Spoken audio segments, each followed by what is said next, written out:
Broadcasting from the business capital of the world, this is the Podcast Business News Network. And we are joined once again by Todd Malloy. Excited to have him back on the show today. How are you, sir? I'm quite well. How are you? I'm doing great. Please Yeah. introduce yourself. Tell us a little bit about what it is that you do exactly. Okay. Well, I'm a life and business strategist. I work with growth-minded individuals that have a passion and a purpose for success. What it is that people that are motivated towards success and accomplishing life's goals, dreams, and missions for individuals, executives, and varying level of professionals. What I do is I facilitate through my unique brand of education, being trained educationally, academically, even through life, to help them on work-life balance, negotiating corporate politics, to have out-of-the-box thinking such that directly impacts their bottom line, their P&L, the profit and loss. Because nothing is done in a vacuum. So therefore, I help them to find the seen and unknown blockages that hinder them from achieving their goals, and help give them permission to live a life worth celebrating and to allow them to be their greatest selves on their own terms.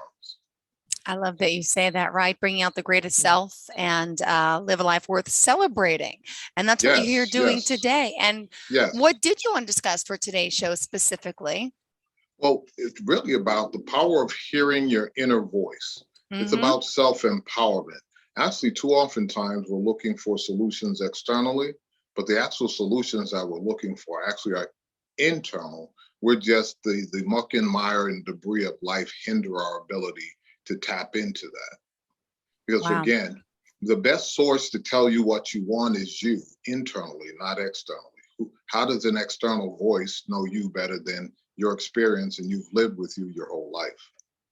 That fair? Yeah, no, absolutely. So how does it work? Could you share that a little bit, enlighten us a little bit further with that? Right. Yeah, no, what I want to do actually is, I want to challenge people to hear their inner voice, and then most definitely provide some tools to facilitate that in the process. Because my whole goal and purpose in life is that we win. Because the life is to be won. So first and foremost, I want to share with people that they're never in a position of weakness. We are always in a position of power, because we always have the choice to choose. That's never taken away from us. Now, yes, in the process of making decisions, we're impacted by feelings, emotions, family of origin issues, and the external noise of life around us that can hinder us at times for having clear choices and decisions. But at the end of the day, no matter what we want to point a finger at, we ultimately make the choice and decision of our actions and behaviors. And really challenge people to slow down, to really process their thoughts. And because in the midst of a choice, is the choice I'm making consistent with who I am, where I'm going, my purpose, destiny, goals? Or is it contrary to who I say I am and where I say I'm going? When we're impacted by life and by the actions and behaviors of others, we choose how to feel about it. Yeah. Our impact by life is a choice. Nobody determines how we feel. So just because someone is rude or disrespectful doesn't necessarily mean I have to be offended. I can dismiss them and choose not to give them energy.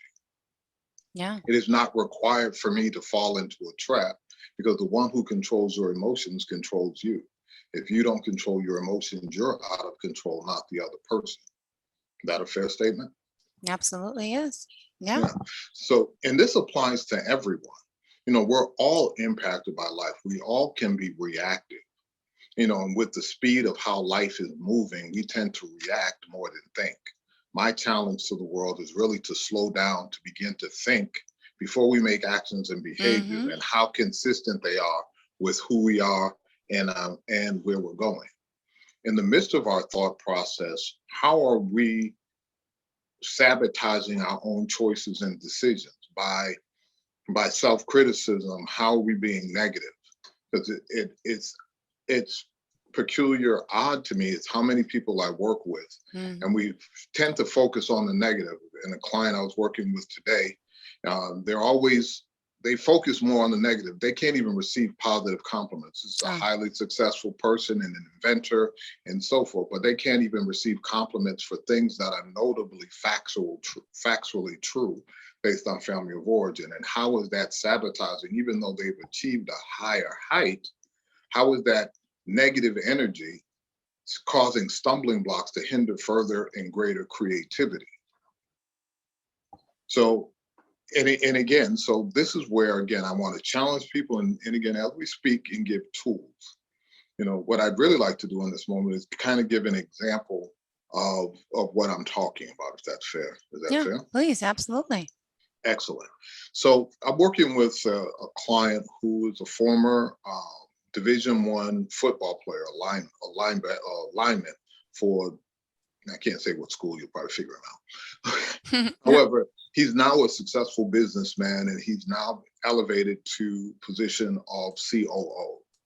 Now, historically, he's been told he's very aggressive, and sometimes in his feedback or team building, people feel that they're intimidated by him. He's a large opposing figure, but also his energy is just a football player. Mm-hmm. Now he's going into a new company. He has to actually change the corporate culture, and a key member on his team wanted his job and wasn't chosen for the job. So even in the midst of him looking to implement new procedures, new policies, he feels he's being undermined and intentionally directly undermined by that teammate that he can't get rid of because there's a tenure they have that he can't deal with in this immediate moment. So now he's saying, Todd, this is triggering me. Mm-hmm. This is triggering me to act out, and I'm not really sure how to maneuver this new landmine because I'm the only new person in this national leading to global corporation. Wow. So now we dealt with his family of origin issues. Why does he have to feel to be aggressive? Hey, what? As opposed to when people are being aggressive to you, other than how you've learned on the football field and even in your family of origin to meet aggression with aggression, why not use the yin and yang principle that when people come aggressively, you become soft? Yeah. Take the position of query. Help me understand I'm hearing what you're saying, but help me understand your motive and intent, because right now I feel as though I might be under attack. I'm not sure if you're asking me a question or you're pointing a finger at me. That when you take the position of inquiry, hey, I'm not comfortable with your presentation. Take ownership for your experience. Now you're putting the person in the position to be a helper as a point of an attack. Now we're not battling banjos. What I do is when you come with aggression, I surrender. But I use your energy against you based on my experience. That has to make a shift. If I change one part of a system, I change the whole system. No different than microaggressions. I'll use my own example. Your Toddisms. Well, no, this is an actual experience. Okay. I like that. So I was in Tampa. I'm 6'5", 240, and I have an athletic build. I've always been a nerd. However, in Tampa now, I'm gray haired, so you can't think I'm a professional athlete, no matter what size I am at this point in life. However, I'm in the hotel. The guy says, "Hey, you're a former power forward, right?" I said, "No, sir, I'm a nerd and I'm an academic." Yeah. And he would not allow me to be who I am now. And I said, "Sir, you can Google me. I'm an academic. I'm a nerd." And so, but I walked away. It's a microaggression. Why am I, as a large African-American man, have to be an athlete? Mm-hmm. Why is when I used to teach in the postdoctoral program at University of Michigan, they picked me up and they'd say to me, "Oh, we taking you to the athletic program?" I say, "No, I'm a nerd. You got to take me to School of Social Work." Mm-hmm. It's these microaggressions. And fortunately, I've been in therapy a lot of times. I am also a therapist. So I kind of deal with it. I don't take offense to it. I allow them to have their expression, but I'm secure in my truth. So you can't convince me my name's not Todd. Even if it wasn't, I've been hearing it so long, I've just accepted that truth. Yeah. So no one can shift it. And it's about affirming who you are, being anchored and solid in who you are, so that you're not shifted by the winds, no different than a tree. A tree is rooted in the ground and it shifts and it bends with the changing of the wind, but it's very rarely ever becomes unrooted. because it's secure in its role, its function, its purpose, its mission. So what we do is learn to adjust and adapt as opposed to resist, which anytime you resist something, you have a potential of being broken. True. Yeah. Does that make sense? Absolutely does. Excellent. So, what it is that, and another example is, for example, a client of mine lost, and he's a trader. Basically, he's a venture capitalist and a trader. And one session he came in and he was distraught. He lost $310,000 while he was asleep. But he lost it because he had listened to a mentor that he internally knew not to follow anymore. He said, I've learned everything need to learn from him. And he didn't listen to himself. He listened to the resume. He listened to the voice of the person that made a deal that was bad, and he knew it. And subsequently, he lost the money. Now, he began to beat himself up because, like most of the time, when we don't listen to our own voice and we listen to somebody else's voice, we now internalize it and make ourselves the evil shrew. In turn, I was able to challenge him and kind of process through about why he ignored his voice and so forth. But then he was able to reframe, because we're all writing narratives every time we're impacted. But he said, you know what, Todd? I didn't go to graduate school. He said, this was my MBA investment. What it is this was an investment in my learning for future growth. And he took that loss and he reclaimed it within 30 days. Wow. But by listening to himself, gleaning what he had from others, but now putting his own unique brand of his own excellence that's organic and innate to who he is, to allow him to achieve the success he has. This is a young man who at 22 decided to work 90 hours a week for 10 years, such that because he was a star athlete, All-American, whose father never came to any of his games. His father never saw him play any sport. Wow. And he said, I'm doing this such that when I have a family, I will never miss a football game, a basketball game, a soccer game. Oh my goodness, my heart breaks. But so wow. So with that, because of that loss, with all of the family work, it was an anxiety. Oh my God, I'm working against my goal. I'm working against my vision. He could be caught up, because even though people are successful, doesn't mean that they're not receptive or cannot be impacted the way everybody else is. However, but they stand to lose significant things. However, but it's reframing the story allows you to reclaim your balance and then continue to move forward. But again, we were able to tap into his sense of inadequacies and emotional damage from his family of origin to clear the debris so that he could reframe a loss, take it as a lesson. I can feel the emotion and the pain of the loss, but as opposed to over connecting to the experience, won't I focus on the lesson? What did I just learn here? How can I take this and use this up for something to empower me, or just allow the energy to drain me, defeat me, and hinder me from accomplishing my goal? Wow. Is that fair? Absolutely. My goodness. Wow. Yeah. Sharing a lot of great examples. So just point out your website if someone's tuning in mid-show, toddmalloy.com, if they want to reach out to you there. And what other contact number do you have? Yes, I have 704-937-2286. Perfect. Thank you. Right, let's continue. So do you have any other examples that you want to share before we continue?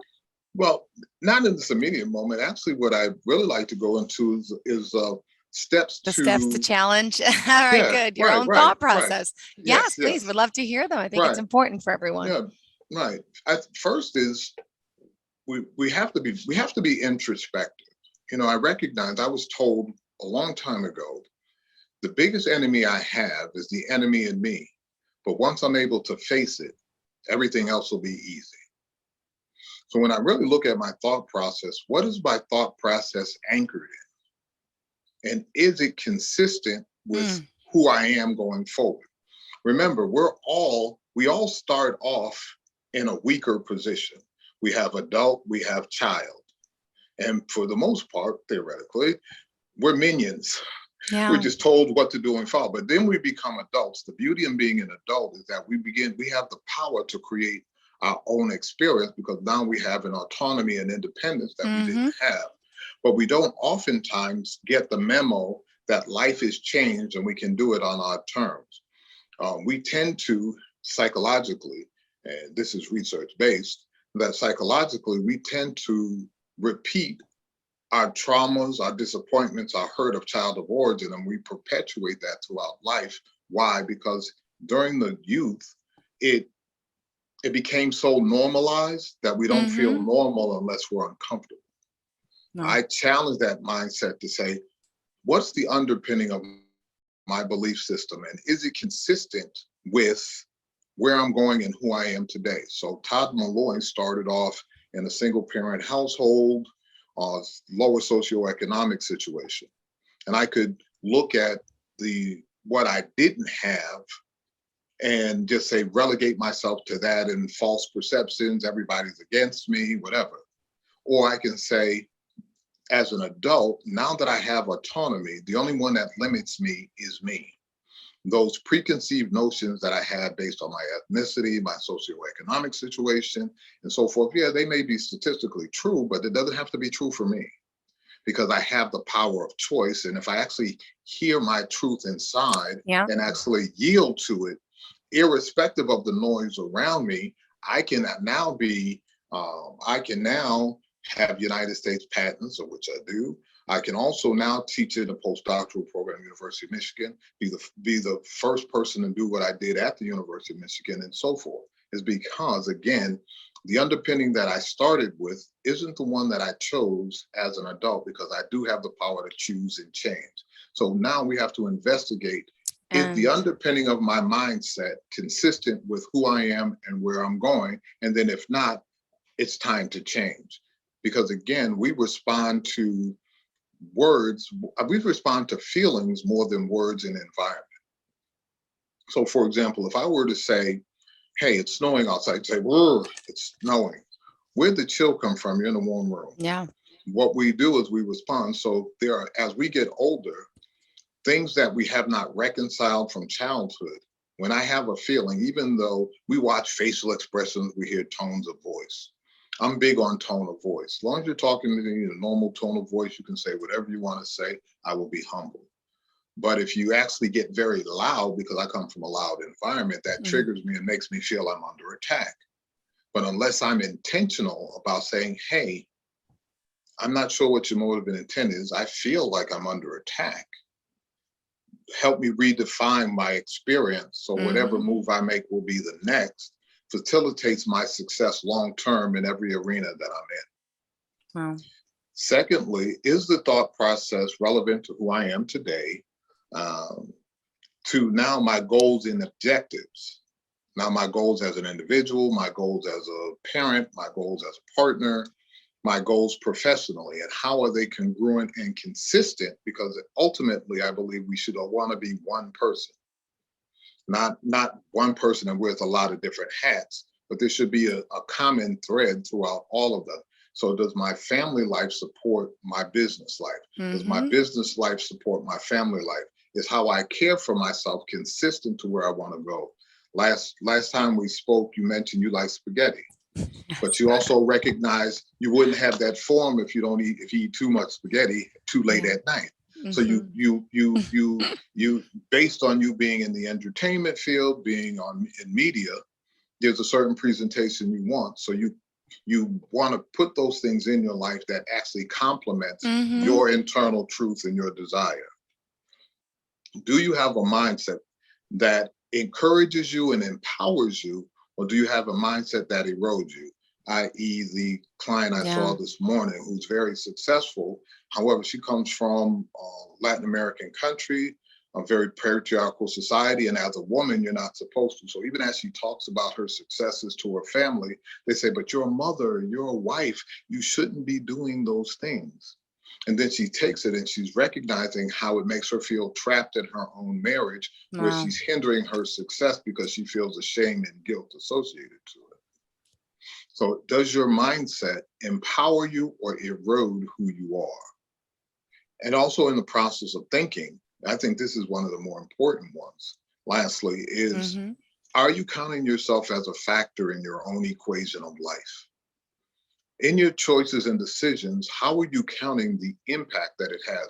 Many of us are taught to sacrifice ourselves for the needs and benefits of others.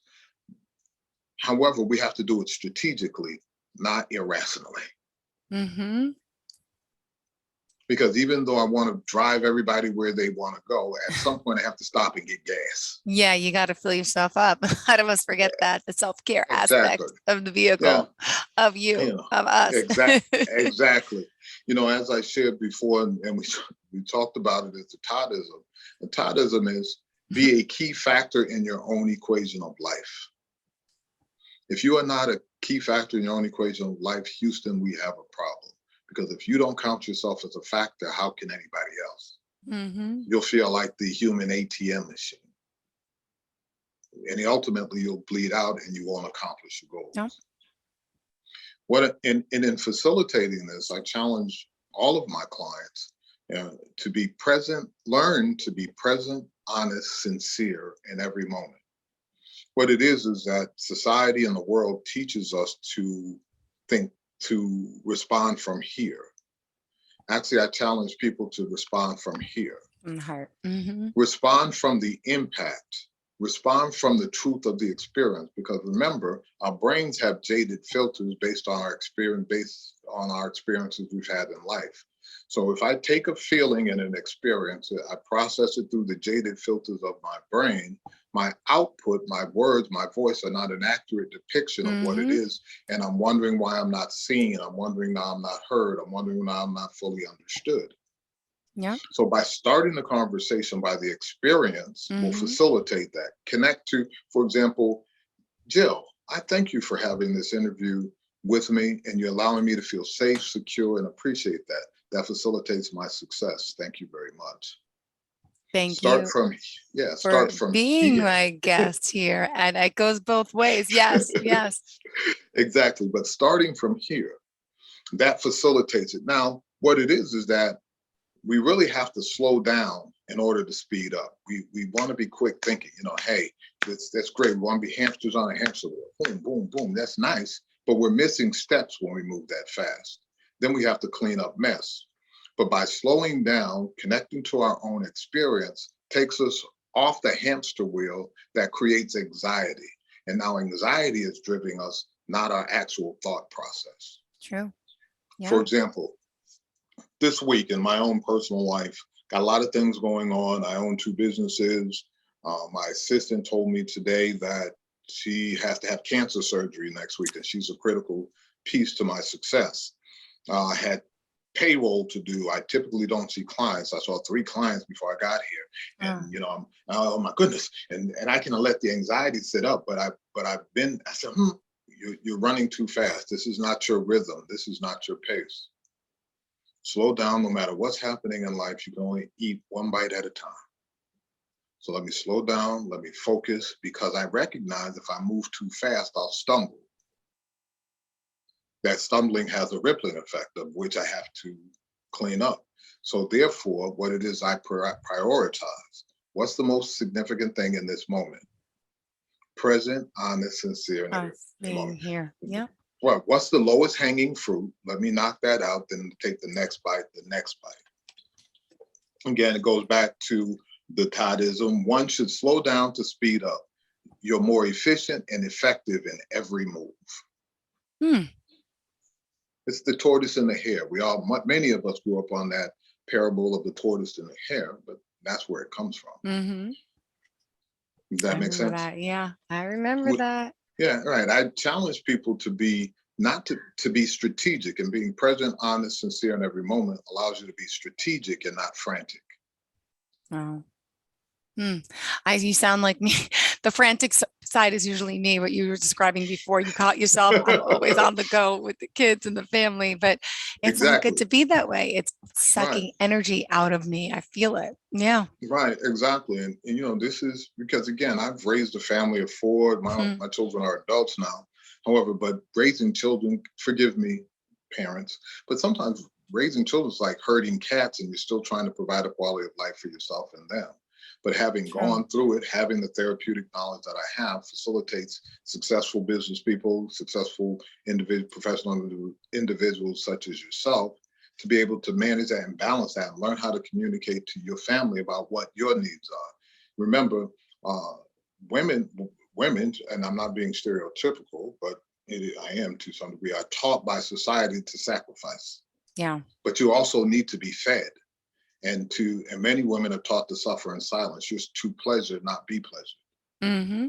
So therefore, I challenge people to use your voice. Count yourself as a factor, because by using your voice, they'll shift. Wow. And that will facilitate the balance. Because again, their ability and willingness to shift is based on a value statement. Your family values you. Hey, by you valuing me and loving you, this is how I need you and want you to show up for me. Yeah, you're right. Wow. We have to show up. We have to be present. We have to be our best self, and no negative talk. No negative Right. talk. We still have a few Right, minutes. because- What else are we up to? Want to make sure we're Yeah, getting it all out. Oh yeah, so don't, 3 think minutes. about this. How could somebody how much can someone connect to us if we're not being honest with our own experience and willing to share it? No. So that's why about being present. So being honest with yourself is extremely important. Also, there are some mental health. When you're under stress, there are some things I'd like to give you that I think may be important to implement. It's being intentional about being still and quiet. Okay. So I've been in room with some very successful people as a fly on the wall. I didn't speak, but people like that are involved with the creation of Harry Potter, and so varying people at that level. And all of them were consistent about what they attribute their success to. Mm-hmm. They actually stop once or twice, depending on the person, where they're still, they don't do anything. Wow. Where they're just quiet, they pray, they meditate. Mm-hmm. They just sit in silence, sit by the water. Mine is sit by the water. And that helps them settle themselves down, clear whatever debris is in the way, Yep. for their creative genius to happen. Secondly is to begin to create a to-do list and recognize and eating the elephant one bite at a time, knocking out the priorities of the day, carrying over to the next day wasn't done. Hey, as long as I'm making a level of impact, I'm moving, Okay. Yeah. I'm good.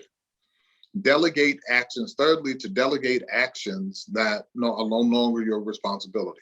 I know how much I make an hour. It takes 8 hours a month to cut my grass. Yep. However, 8 hours of a lawn care person's time is not 8 hours of my time. Beautiful. It's more efficient to hire my assistants. It's easier for me to hire a lawn care person than for me to do it, so I can focus on my career and accomplish the goals that I want to accomplish. Wow. Self-care is important. Going to the gym, working out, taking walks, getting a massage, learning how to say no. And fifth, because we can't be all things to everybody, you'll end up being nothing to yourself. Wow. And also spend time journaling your feelings, your struggles, your experience, because by journaling them will allow you to process them, take that energy outside of you and allow a healthier and more creative energy to lead, guide, and direct you to your goals and purpose. Beautiful. And at this time, unfortunately, we're out of time. Could you give us the website, best form of contact, please? Yes, the website to reach out to me is at toddmalloy.com. You can please feel free to subscribe to my YouTube channel, which is Todd Malloy. Perfect. And also I can be reached at 704-937-2286. Perfect. Thank you so much for your time, for being here and joining us and enlightening us. And thank you for sharing those Toddisms and, of course, the steps. Thank you so much. All right.